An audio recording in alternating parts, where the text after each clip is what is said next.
How to enable Stackback rewards in Stash app. Welcome! In this guide, we'll show you how to enable Stackback rewards in the Stash mobile app. With this feature, you can earn pieces of stock every time you spend using your Stash Stackback card. Start by opening the Stash app on your mobile device.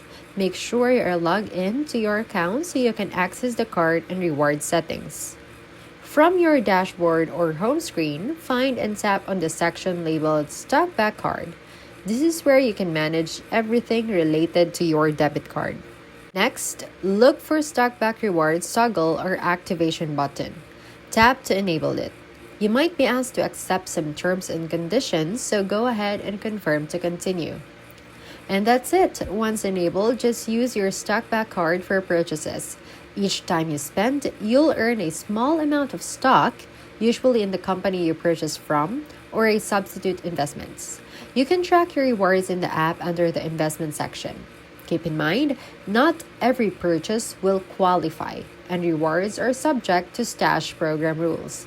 So, be sure to check the fine print in the app.